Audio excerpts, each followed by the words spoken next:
If you're ever going to launch out the tube to grab the disc and you don't know exactly how to do it, and all your teammates are just saying random stuff and you have no idea what anybody is talking about, well, I'm going to explain different types of ways you can launch out the tube and what circumstances you should do each of them.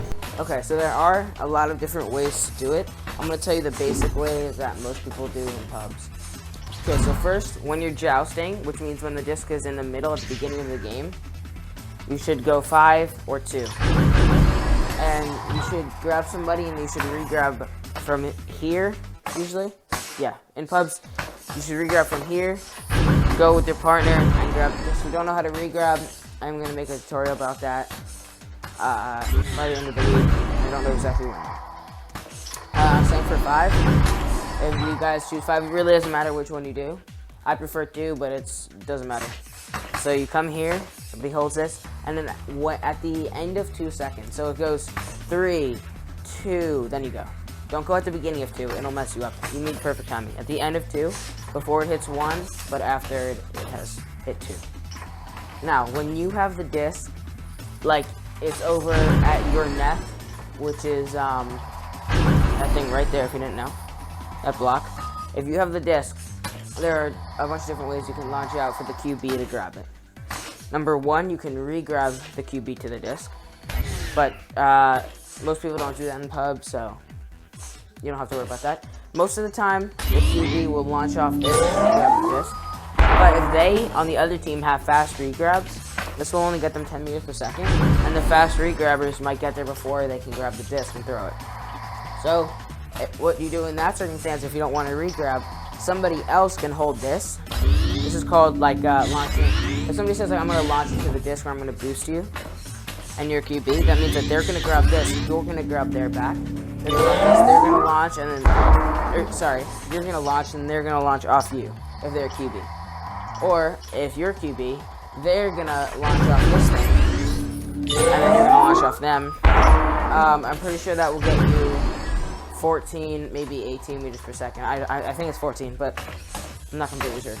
Okay, so when you're defending and the other team is attacking, meaning the disc is on their nest, there's a bunch of different ways you can do it. Number 1, which is the most common way probably, you have 2 people re-grab to the disc, and then 2 people stay on here and they stack up. You usually don't want more than 2 people re-grabbing down. You can have more than 2, but it is a much cleaner re-grab if there's only 2 people. So you have 2 re-grabbing down, 2 on here. You could also have all 4 of you guys on here if you don't want to immediately rush.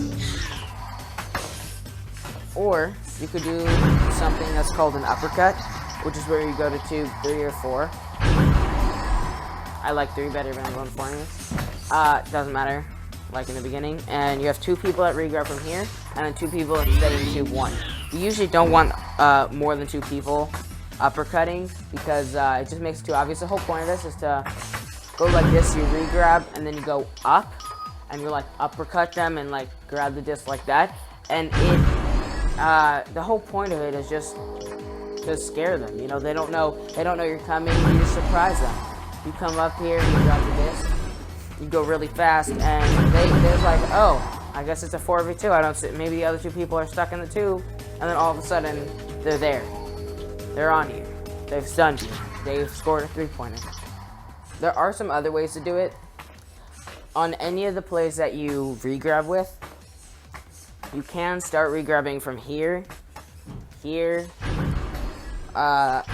There's one team, I forget which one, they start from all the way over here, which I think is ridiculous. Definitely don't do that if you're not experienced. I mean, most of the time in pubs, it'd just be from here, so you really shouldn't worry about those, but if somebody does come down here and they're just like staying here like this, you can grab them and re-grab from there. I'm sure you'll get the hang of it. Now, if you didn't know, when you launch off the tube itself, if you launch off fully, you get 10 meters a second. And if you launch off a person that's launching off, I think you get 14. I think so. I'm not sure because I don't have another person here, so I'm not sure about that. And when you re-grab, it's infinite. It's as fast as you can go. There's really no limit. The only limit is that wall. That's the only limit.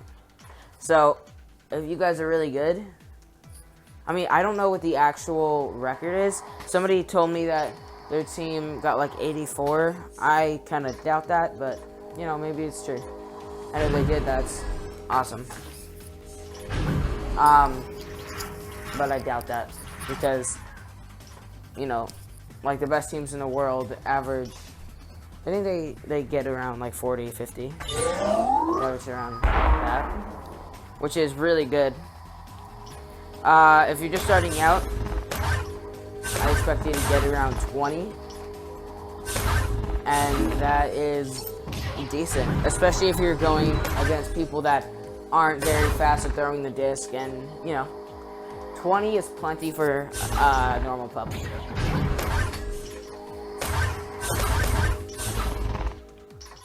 That did not go in.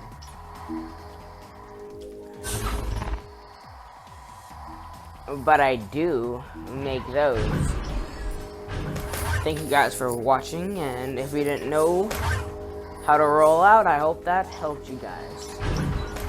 I did start a Twitch channel, same name as here, so if you guys want to watch me live at any point,